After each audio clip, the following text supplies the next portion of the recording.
Tim. Nothing ever goes wrong because we are kin.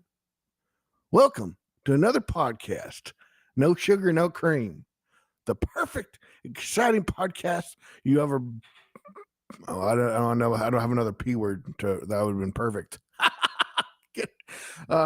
Guys, we are. That's my little rhyme for this morning. I just came up with it off the top of my head. What'd you think of that, Tim? You need to go professional. Professionally. Hopefully, there's a professional handicap, just like golf.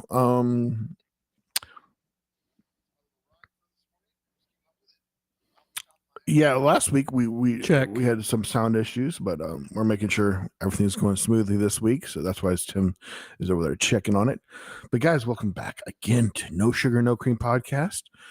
We're not changing our name to whatever little what did I call it? See, I can't remember.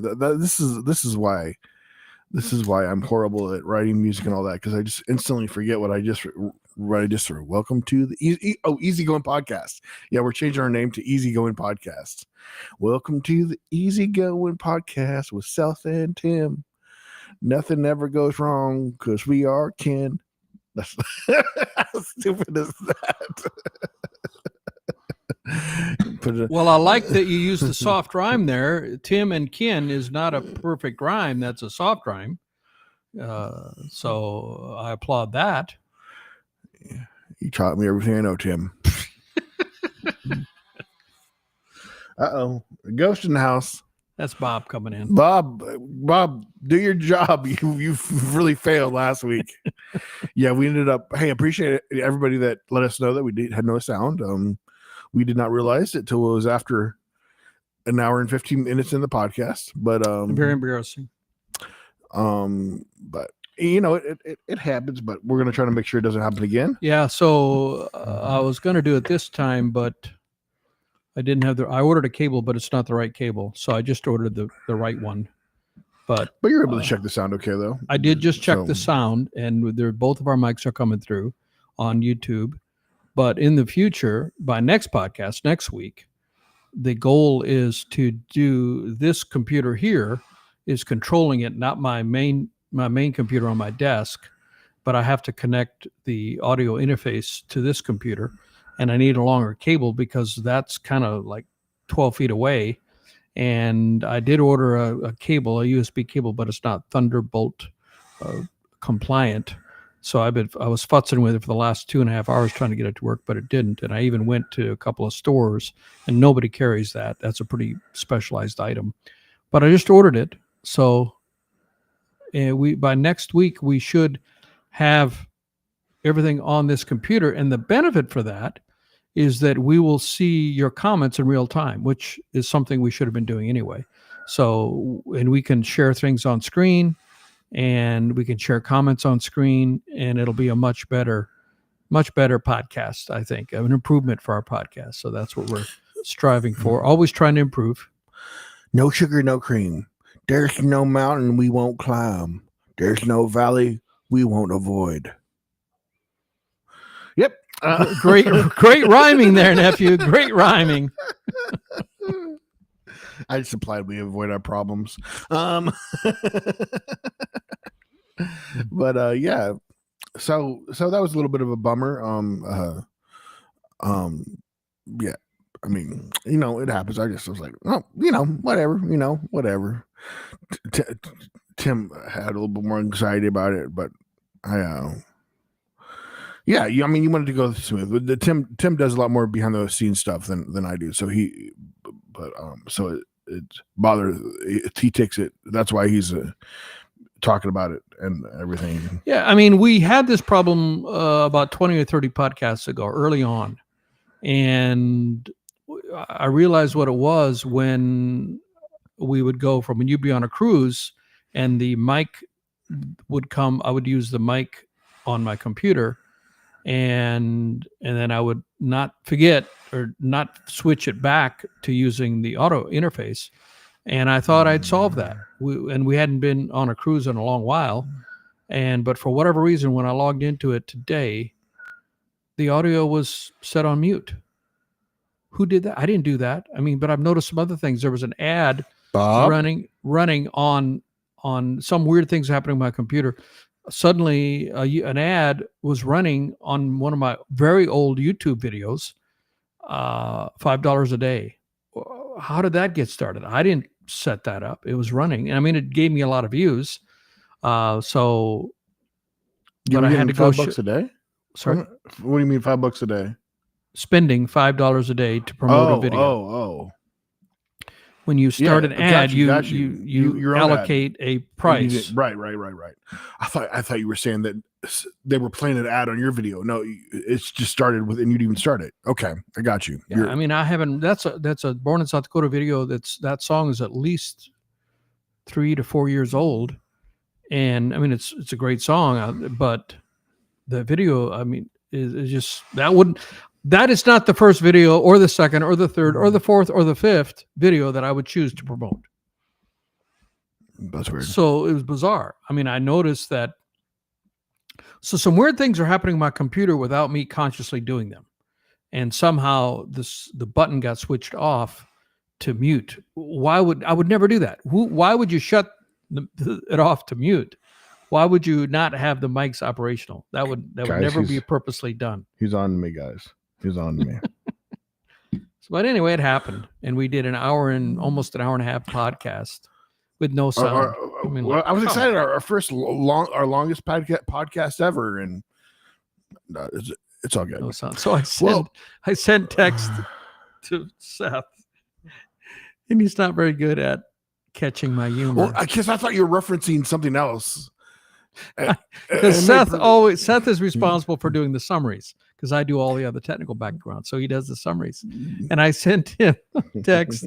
I said, Seth, please do a summary of the podcast we did yesterday.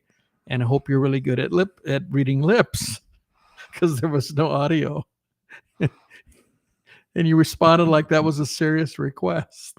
Yeah, I misunderstood him. It was like, yes, I'm not the best person. I'm more. He thought I was literally asking him to try to do a lip reading summary of that no sound podcast. I didn't get the lip reading. I thought it was for. I'm just. Well, I make a lot of mistakes myself, so.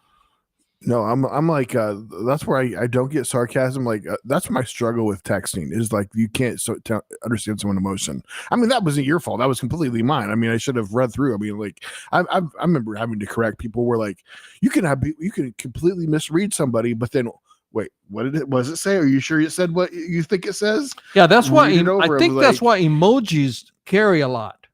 Yeah. And that's why I love emojis. And for the longest time for me, now emojis have been a thing for how long? Less than a decade, probably.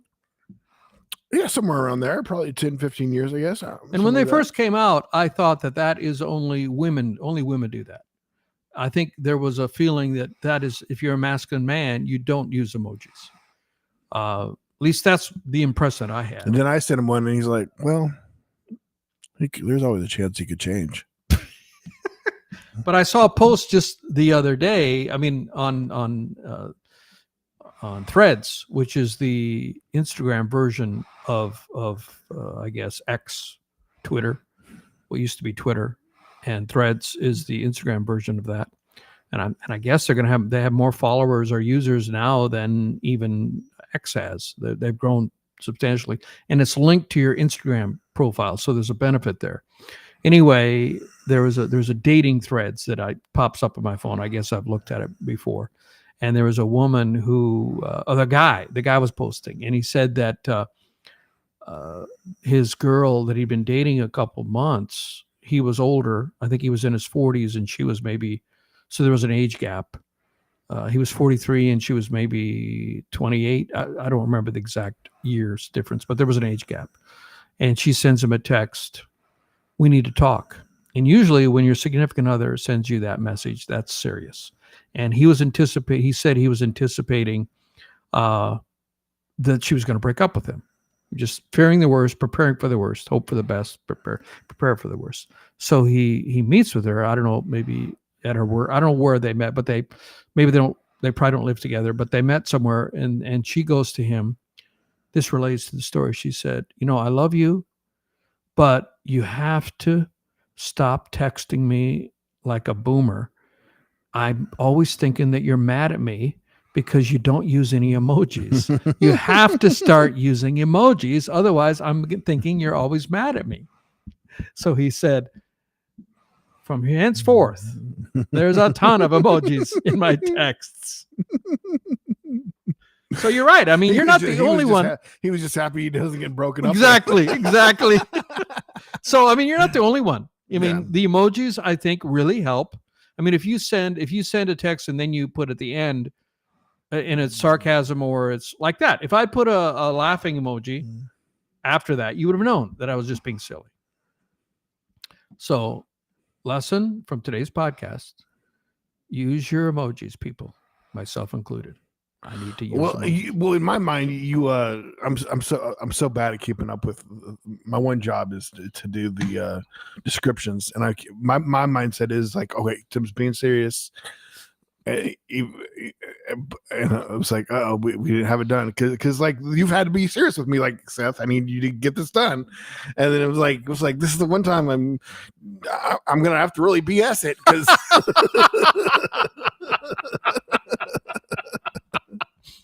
Lip reading is not my specialty. Mine either. Well, I had a little bit of adventure yesterday. I went and was productive yesterday. I took our mail. Tim usually sells a number of things, which his CD is available for sale. Absolutely. CDs and vinyl on my store, thewolfcreek.com. It's always at the top of the description or at the top, the first comment. Your first comment is like no, there's just it says you can it's support us with stars or something. That's I don't put that on there. Oh, you don't put Facebook puts that on there. No, I don't put that on there. I'm like, I don't even know what that means. You should to be honest. Put your website in the description. I should. TheTimWolf.com, right? Well, my website is thetimwolf.com, but my store and our store, we have No Sugar No Cream podcast. This isn't the shirt. I made this one. But that's not on the store. I should make this one, though. That's not on the store. Not sponsored. But you can buy some No Sugar No Cream t-shirts. That's all we have. At my store, thewolfcreek.com. And you can also buy some of Tim Wolf t-shirts. You can buy mugs. You can buy CDs and vinyl, of course, thewolfcreek.com. So if you're interested in that, check it out. So I was going to drop off the mail, and then it was kind of on the direction I was heading because I was going to meet somebody on Facebook Marketplace. Cross your fingers, hope I don't get murdered. And it seemed like a nice couple. It seemed like a couple I was meeting or whatever. And when I get there, I call them and met they're like an hour 15 minutes away, but they drove a little bit further. But I was getting a good deal on what I was getting, and something I've talked to them about on here is the growing up in the 90s, one of the biggest toys, crazy big, went along with the cartoon and the original, and then the originally was from the comic book Teenage Mutant Ninja Turtles, is the action figures, which are like, so I started collecting for the most part, I have 4 original that I had forever, but once I got here, I started buying a number of them, and I got my room. I gotta clean up my room and break down. I got so many different figures, and I want to send off a bunch of them to get graded and stuff. So I got all these action figures, and they'll usually run me from 40 to 70, and then some even a little bit more than that. Different figures are even more rare. But these, I got 4 action figure. They're these ones that their head goes down at movement, and of course these are all in their original. Original packaging, which makes them more rare right away, because what's the first thing you do with a toy when you open it up? And I met up this couple, really nice. I ended up talking to them for a while, and it was and they knew it was more valuable. They don't just, some people just don't want to mess with eBay. You got to package it. Yeah, you got to package it, and then you got to print off the label. You got to put that on there, and then you got to take it to the post office, and then make then you got to wait for the money to come, wait for it to clear and all that. But I've done it somewhere. I don't mind it too much. So for $80, I got the 4 of this one of the 4 turtles, and their head goes down. So that was a good deal, because they're worth at least 3 times that. They're worth about at least $60 each.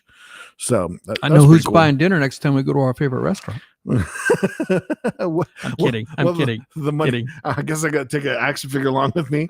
Will you trade this? There's with all in today's society, everything is so fractured, including there are people who buy and sell and make a living doing it. And I am not one of those people. I do not have the patience, because you have to do customer support. What if somebody buys one and they get it and they say, well, they're really picky and they complain and they want to return it? I mean, and you have to maintain your rating. You want to have a high rating. For example, rating is really important. That's the drawback. You have to perform.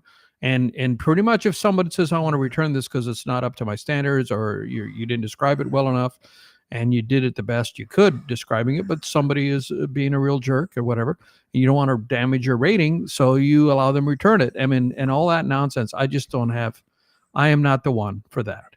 Yeah, it seems like this couple, for the fun of it, maybe they're close to being retired or they're retired, and it seems like for the fun of it, they buy and sell stuff. They'll go to like different.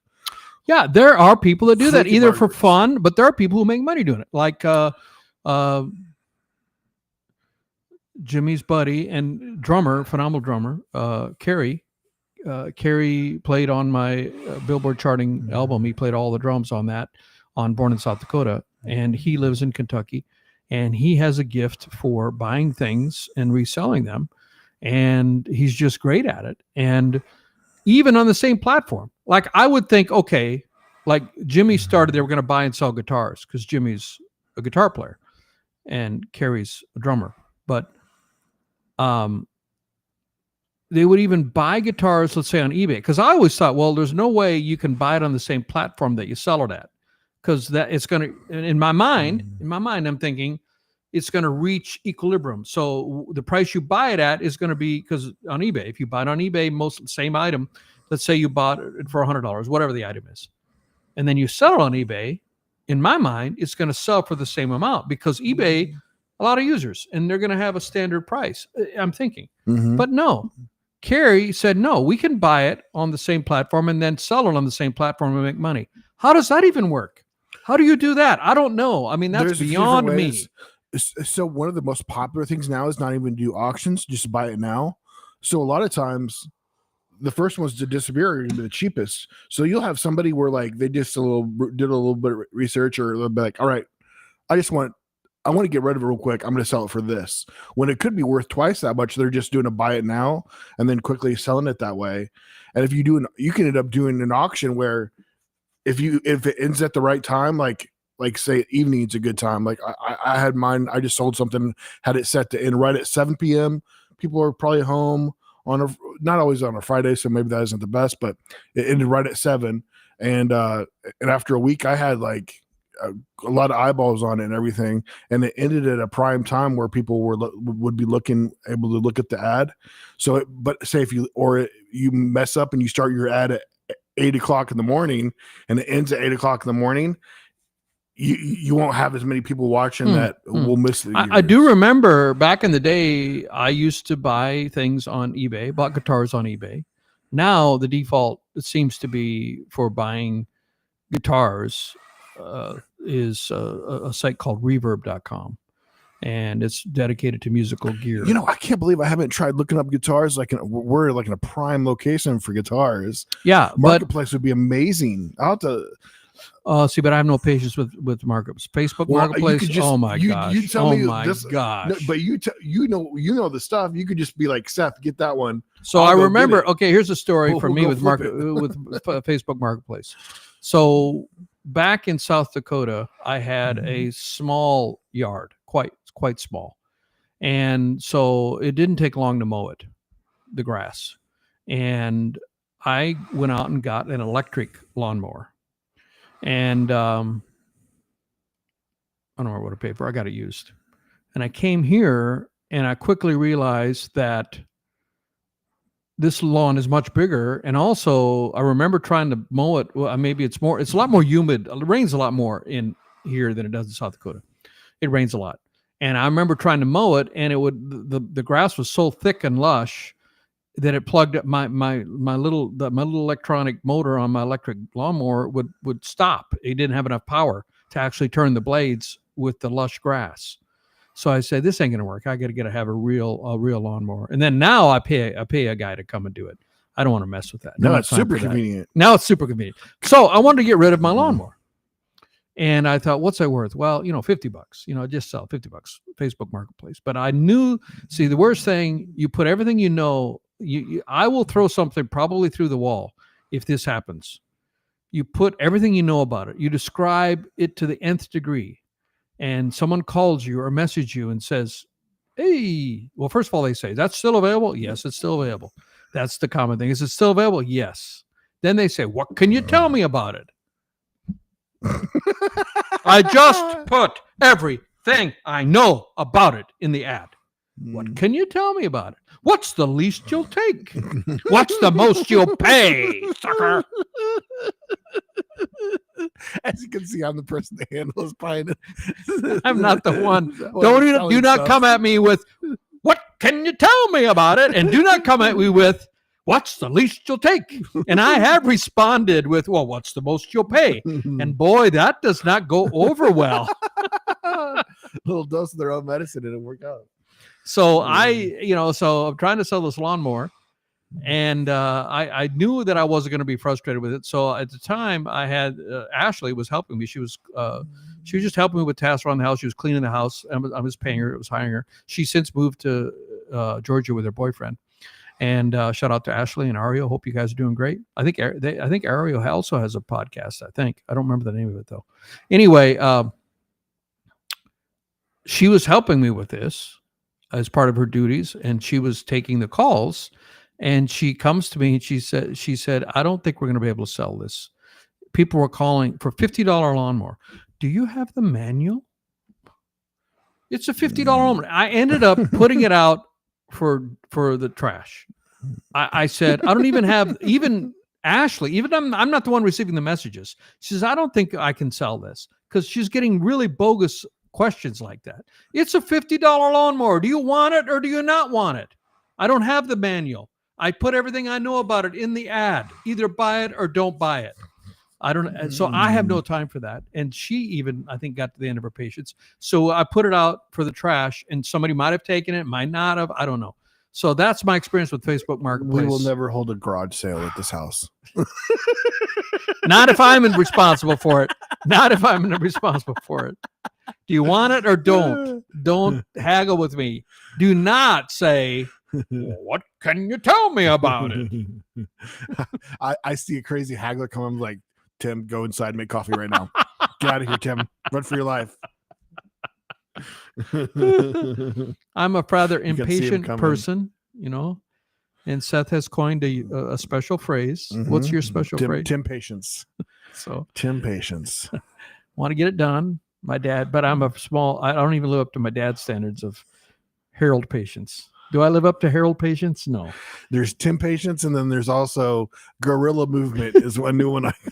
Tim is very, very loud when he moves around. Like there's like just the other day, you were just like putting your hand down, just picking it up and putting it down, and it was just smacking the leather so loud that I stuck a pillow under your hand.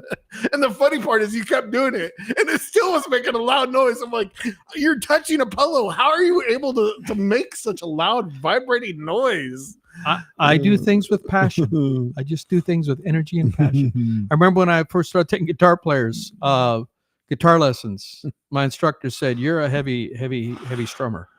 You try to have a little lighter touch when you strum the strings, So I still consciously think of that. You don't have to hit the strings so hard, Tim. That was many years ago. When I first got a picture for, maybe I do things a little harsher than maybe the average. I'm waiting for that door to come off the hinges, that front door. It was like, since you said that, I close it a lot more gingerly. Oh, do you? Okay. You haven't noticed? Well, exactly. I haven't noticed. I guess because I haven't like I usually. I will You pointed always it tell you out, to so leave. I'm much more gentle. I can be gentle if I consciously think of it. Anyway, so I'm not good. I'm not good for the haggling. Do not. I mean, either let's get to the quick. And there was a guy. I mean, we were looking at selling some property, my buddy and I, and there was a guy who we both decided this is the kind of guy we want to do business with. He said, "Okay, I have some interest in it, but I think he's similar to us. A characteristic of a personality called driver." Did we go through the 4 categories at one point in time? Oh, definitely. On this podcast, I think we we did. Driver, expressive, amiable, and analytical. And I learned this when I was. And drivers are time focused, want to save time, and some are more extreme than others. And this guy came to us and he said, "I might be interested in buying that property. Shoot me your price, your best price, and I'll let you know if I'm interested or not." Because we don't want to insult him, because we want top dollar, and he probably doesn't want to pay top dollar. So we want to keep a good relationship with him. But he said, I'm not going to haggle. Don't give me a high offer. Just give me what you really want. Not like what's the least you'll take. Not that kind of vibe. It was more, okay, what is your price that you want to sell it at? And let me know, and I'll let you know if I'm interested or not. And I think he was sincere with that. He was not like, what's the least you'll take kind of thing. It was where he said he knows it's a stressed property. It has a lot of things wrong with it, and he knows all of those things because one of his workers lives there, and so it's a rental property, and so anyway, that's the way I like to negotiate. What's your real price? Not your negotiating price. If you want $100, if you want to sell something for $100 or $1,000 or $10,000, you have to say you want it for $120, and it's a game. I don't like that. Just tell me what your real number is, and I'll tell you my real number. You tell me your real number, and then we'll reconsider. That's how I like to do it. Your father liked to haggle. Yeah, he did. That's one thing about my dad. He loved to haggle. Oh man, I remember one time I went with him when he went to buy a combine, and brand new John Deere combine, and I could tell he had worn out. It was the guy that owned the John Deere dealership, and that was back when John Deere allowed you to have one location dealerships. They have since consolidated that and forced. I know people in South Dakota who had single ownership dealerships, and John Deere literally said you have to sell, and this is the guy you have to sell to. They would tell them you have to sell because obviously you're selling John Deere and you're doing it with their permission, right? It's like a license to represent their product, and they say you have to sell, and this is who you have to sell to. You're not going to be able to negotiate a very good price because the other party knows, and the person they're saying you have to sell to is somebody who already has like 15 of them. And same thing with McDonald's or any big company. McDonald's only wants to deal with big franchise owners who already have a whole bunch. And the same thing with John Deere. They only want to deal with a very few number of owners who have a whole bunch of dealerships. And so they forced them to sell. It was a pretty bad blood. I remember talking to the guy. He was very upset. But that guy, years before he was forced to sell, and he owned the dealership. And my dad, and I went with my dad with the final negotiations, and my dad had already haggled him and haggled him and haggled him and got him down to throw in so much stuff, reduce the price. And they had the contract there to sign it. And my dad grabs the pen, and I could see the guy is so relieved. Oh my gosh, this is finally over. And my dad has the pen, and he puts the pen on the signature line, and he looks up and he said, "Will you throw in the sales tax?" And the guy just like, "Oh, this isn't over." He actually reacted. He said, "No." He got pretty angry about it, but that was my dad. He would haggle till the last, I think it's over. You got the pen and you're putting it down. You're about ready to sign, and the guy's a sigh of relief. "Hey, would you throw in?" You tried that. You know you'd done that before. Oh. You know you'd done that before. You told me that. So this is the way you describe him, putting down the pen and then just oh, one more thing. Just wondering. We already drew up the contract, Harold. We'd have to redo the contract if we changed the price. But you do this every time, Harold. Yes, yes. Yeah. It can be applied to many situations. Many of the situations. He had his same playbook wasn't that broad. He used the same plays over and over. You know, if it ain't broke, you don't need to fix it. Oh man. So, well, should we go to the sports segment of the No Sugar No Cream podcast? Yes, let us go now, ladies and gentlemen. Sports. Watch out, Pat McAfee. Watch We're coming out. for you. We're coming for you, Pat. We'll juke you. We'll juke you, Pat. Sports. Well, NFL, what happened? What big things happened this weekend? Teams won and teams lost. That's sports. Now to the news. Well, your team did well. My team had an did amazing. well. Yeah, they have the best offense. The Dallas Cowboys. Good. You know, I was able to take a little nap with a happy face on my face, a Sunday afternoon nap, because they had already, you know, what was the final score was like 44-22 or something like that. Yeah, it was good. They had 3 games in a row that they scored at least 40 points, something like that. Best offense in the NFL. Crazy. Which they don't even have a winning record yet. And supposedly have the best offense. So I was like, well, I guess their defense must be struggling pretty bad then. But you know, we're still in the hunt. I think we're third in the division or something. But I mean, we're playing better and better, you know. And the games that we have lost were like close games. We weren't just giving stuff away. It's just teams playing well, and we got some injured back, so they're looking good. So I'm looking forward to next Sunday game. I have to figure out a way to watch that one because it's out of the area again. Yeah, pet peeve for me and my nephew is why are we blocking stuff out in 2025? You know, Celtics, I like to watch every single Celtics game. I'm a rabid Celtics fan. There's my guy, Jason Tatum, and my OG guy is Larry Bird. The head isn't the right size, if everybody was wondering. It's not that big.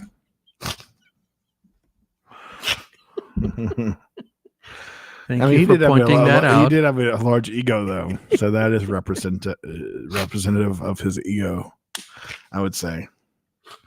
Good old Larry Bird.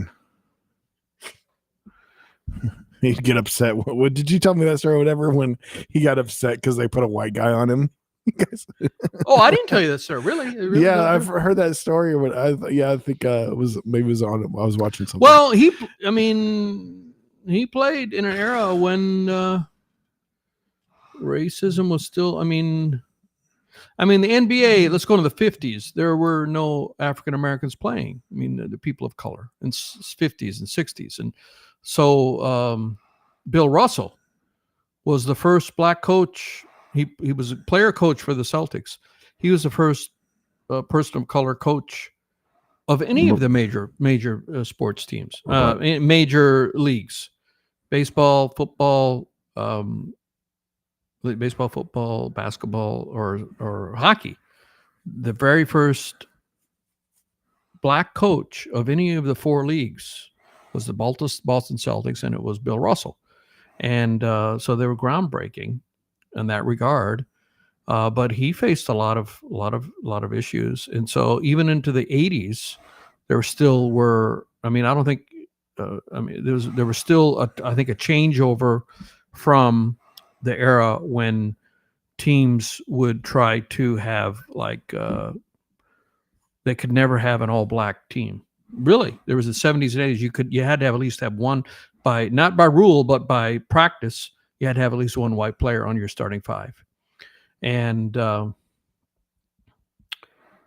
today, obviously, that is not a thing. In fact, I've seen some posts by Paul Pierce, who I love dearly because he's Celtic. But he said, who are the best white American players and he picked the best 5 American white players. And Celtics have one of those guys. They do. He was he picked Pritchard was one of the top 5, but he said these guys ain't beating anybody because if it's an American, so you got some great white players that aren't American. You got Jokic, arguably could be one of the best players in the league. Plays for the Denver Nuggets, and you've got Luka Doncic, who plays for the Lakers, another white guy. And I know there are a few others that are phenomenal white players, but they're not Americans. So anyway, how'd we get on that? Not me. I don't see color. There definitely were. Race was a big issue in the 80s when Larry Bird played. I think that's appropriate to say that. And in fact, that he and Magic were, and of course, Magic is African American, person of color, were the 2 big stars in the 80s. Was a major thing, and they became friends and did commercials together and things, and that was one of the things that boosted the NBA and boosted it into the stratosphere. And then came Michael Jordan, who boosted it even further, and we talked about him the last podcast that had audio. We talked about him, good old Michael Jordan, and his shoes. And he just made a deal too. I forgot all the details, but I thought that he was going to end up doing some commentary and stuff because of his new deal with I think it involved, was it with ESPN, involved NASCAR and NBA or because he's got a NASCAR team, right? Yeah, he does. Yeah, he has a NASCAR team, which he's had for quite a while. His dad was, I think he got into NASCAR. His dad was a big fan of NASCAR, and he owns course number 23. Yes, he had a house in Chicago. I mean, around the gate has the 23 and everything, and then the house. It's crazy that house. I mean, maybe it was too Jordan. There's so many Jordans fan. That house sat for years and years, and he reduced the price over and over again. And that house in Chicago didn't sell. Maybe the location or something, but it was like a multi-million-dollar house. I was like, man, there's so many Jordan fans. Like, if I had the money, I would just buy that. If I had the money, just because it was Jordan's house back in the 90s, like that's iconic. Real estate is tricky. Tours. Location is location is so important. They say the most, Time Warren's expression, the 3 most important things about the value of your house is location, location, location. So location is so important, and you have the same house and have it at different locations, and you can have massive difference in values. So I know, and it's crazy. Then you see these houses that are 30, 40, 50 million, and you have a neighbor that's right next to you, man, if I have a house that expensive, my closest neighbor better be 5 miles away. I'll be able to. I should own all the land for the 5 miles around me where my house is, and then some of these houses just don't even look that big. I mean, I guess it's what it's made with and all that. We probably have marble that's like $1,000 a square foot or something. Who knows what all these California, some of those houses are just crazy. David Dobrik sometimes will take a tour. He just likes to he should do real estate on the side. He'll usually once a week or every couple of weeks he'll go take a tour of a $30 or $40 million house, and does a really good job just walking through and describing talking about it and everything. I'm like, dude, you do better than a lot of realtors. It's like he should have a little side gig. But that is that our sports? Or I guess I already moved on to entertainment from there. But yeah, the Cowboys are looking good. Celtics got their first game of the year of tomorrow. Am I messaging you updates every 5 minutes? Well, I'll be probably looking at my phone. I have a church event, that, sir. The Lord's watching. Small group. It's not an actual service. It's a small group event. But I'll be looking at my phone, I suppose, first. And they're playing Philadelphia. You going to get out there at a good time to come watch the last quarter or something? Probably. What time does it start? It depends on what time it starts. I could probably get out of there around Celtics 8. Game tomorrow. I'll probably get home in time to watch the last part of it. Oh, bummer. 6:30. So it starts at 7, right? We'll see. Well, yeah, it just depends on how long you stay. I mean, do they have like kind of ending or begin, or is it just kind of a little social thing? Well, there have been a lot of people who have left a little early. So yeah, I say you always stay there pretty long. So I do. I usually stay till the last. If you leave a little early, it's not a big deal. I'm making pulled pork in the smoker. We got to put that in there. Only half of that's going to make it there. Yeah, so I got the smoker and I got the. Oh, dude, my mouth is starting to water. You just saying that. Tim makes some good pork. Thank you. I play my part. I like the the seasoning. Yeah, Gosh, that gets me. It gets me so hungry for it. It just my mouth is watering the whole time. I have to wear a little bib so I don't drool all over the pork. But yeah, it was. Brisket and pulled pork is what we've done. Haven't done any ribs yet. Maybe we need to try some of that. We're not even going to touch that other season because I say like but like that's so key. I feel maybe it's just me, but like for one thing, that other seasoning has gotten a lot of air in it stuff, and I would think you probably lose a lot of your freshness with that seasoning. So the fresh seasoning, having the fresh unopened seasoning, using the whole thing or as much as you can of it. I was like, I feel like I used the entire, pretty much the entire bottle. And I got a bigger cut. I mean, they had different weights. Nice and I got a pretty nice big, pork butt,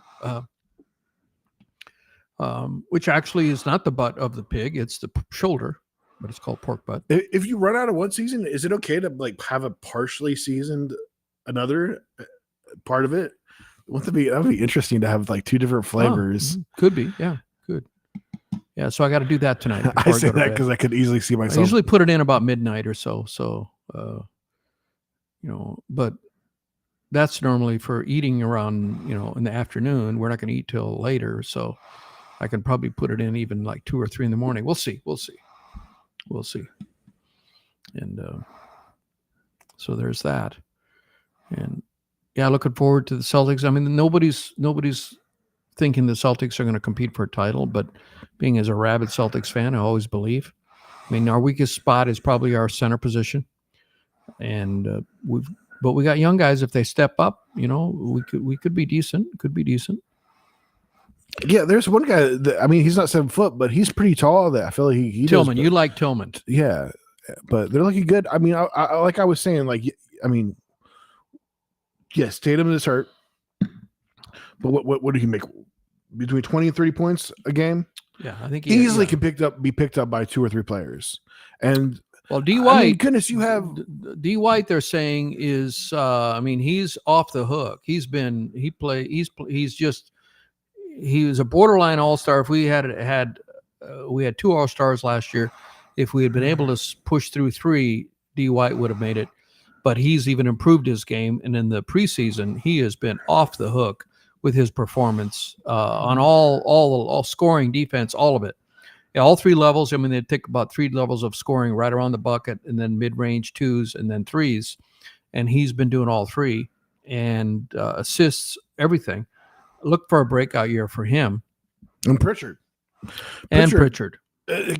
Pritchard, which is as much as you talk about, you would think, oh, he's one of the starting 5. He is not one of the starting. He is going to be this year, but Probably. He's always been guy number 6, sixth man of the year last year. Sixth man of the year last year. Always the first one off, but like he is plenty good enough to start, and he will easily have an extra 5, 10 plus points every game because when he gets the minutes, will be able to pick up that slack. Good and then passer too. He's going to got Simmons, shine. Anthony. How do you pronounce his name?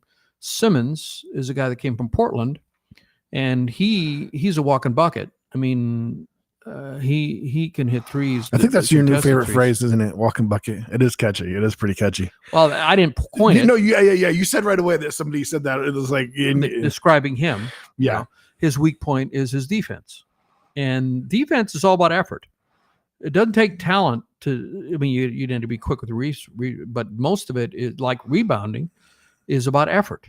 And if you have to be out there and have a high intensity, and if you really want to be a good defender, that's half the battle.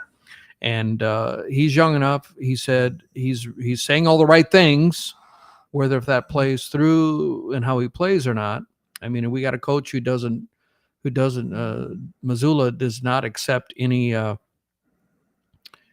Doesn't accept any excuses. In fact, Tatum. Thank God that wasn't one he was really hurt. Tatum was down underneath the basket, grabbing his leg, and Missoula's yelling from the sideline, "Get up! Get up!" Reminds me of my dad. When I was a kid and my dad wanted me to be out in the field, I remember one time specifically I was sick. I had the flu or something. And he comes storming in the house, wearing his work clothes or whatever, probably dirty from working in the fields. And he storms into the bedroom and he says, "You're not sick. Get up." It's like, if you were to throw up, he would have been like, "All right, you feel better now? Let's go." Whereas any other paramedic, I'm like, "Okay, he's sick. He's better now. He threw up." So that's all he knew. His dad was 50 when he was born, which is an eternity back then. So he had such a, his dad treated him poorly. Quite about poorly. to say, I mean, no excuse, but you are in nature. You are going to easily pick up. We always say, "Oh, I'm not going to do that because of my fat dad," but that's all you knew. That's all you did. I mean, you probably got it half of how bad Grandpa had it. Probably, yeah, and horror stories. I mean, the way his dad did not recognize him and took him out of school. Took him out of school when he was in 9th grade. Made him work because by that time, Grandpa was, in his 60s, and so he needed his whatever to do the work, so he pulled him out of school. Meanwhile, his sister, who was like a year older than him, got to go and get, I think, 2 or 3 degrees. Graduated high school and went and got at least 2 degrees, college degrees. And meanwhile, he's slaving one in the form. So anyway. Don't ever anyway these stories, Tim. You know how much I love them, and I think there's plenty of people out there that love them too. But I was just going to say it to go along with that as much as he probably had a rough time, and you had a rough time too, man, his love for the being on the farm and for farming. Yeah. He always had the biggest smile. He'd be oh my gosh, I've tell the story of him being in his 70s and getting those big fence posts, just throwing them in the back, and I'm over here just tipping it this way and then sliding it in, and he's just like, boop, boop, big old smile on his face. And after about 5, I'm like, all right, I'm headed in. I was like, okay. He's just happy to see me come out there for a little bit, and he's just having the time of his life. He enjoyed it. He enjoyed it. So, but that's what's important. I mean, here Tim's been working on something that's not always the easiest, and it can be stressful. But if you love what you do, you love music, you're passionate about it, it's not always going to go the way you want. It's one of the hardest things to do to make that happen. But you got to love what you do. My last song that came out is called "Turn It On Up." Turn it on up, and yeah, and it's very catchy. I like it. Thank you. And we tried to emulate AC/DC, and ended up being maybe a cross between AC/DC and Aerosmith. It was a brief that came through about for a energy drink commercial, and they wanted a song for an energy drink commercial, and they wanted it to sound like AC/DC or Joan Jett or Rolling Stones. They had some specific songs, and so my buddy wrote the riff. Wrote the riff, the guitar riff, and then I wrote the whole rest of the song from that using that riff, and I played all the parts, and they didn't pick it up for the commercial, so I said I'm gonna release it myself, and it's gotten some pretty good response. People really like it. And then there's another song that's coming out this Friday. I'm releasing songs so right and left. This one is called "You Can't Hold Me Down," and this song sounds very early Santana-ish. If you know Santana, like Evil Ways or I Ain't Got Nobody, that kind of era of Santana, this song is pretty close to that. So both these songs, "You Can't Hold Me Down" and "Turn It On Up," are kind of a little bit departure from what I normally do, but both of them are coming out. They're going to be October releases. and check them out on any of the streaming channels, Spotify, Apple Music, wherever you like to listen to your music. They will be available. Are you able to pre-save Fridays? You can. I haven't created a pre-save link. I will start putting that out there now. There will be a pre-save link. That helps a lot because then when it drops at midnight Thursday night. So I will generate a pre-save link and post that on my socials. So thanks for thinking of that. That's what I'm just doing that, help facilitating the stars of tomorrow. All right. What time is it? We got time? About 40 minutes. Definitely didn't go an hour and 15 minutes, but we will one day. There's no proof of that. With sound. So if you got to enjoy that podcast that with no sound, I mean, that's what it was like if podcasts were in the early 1900s. That's exactly what the podcasts were like. You're welcome. Charlie Chaplin era. Seth, look, he's more entertaining. You can't hear him. His lips are moving, but he's not saying anything, is he? Guys, we appreciate you. We enjoy you as always. Thank you for following us on Facebook is the main place. If follow No Sugar No Cream podcast on there, we have a page there. We're trying to get up to 100, and feel free to share the podcast on your page. That really helps us, gets us out to more people, and give us a like. And I think my Instagram, I was able to post on Instagram for the first time since I bought my new phone since December. So I think that Instagram is now fixed on my phone. So I'm going to try to use that more. And I'm hoping that's working okay.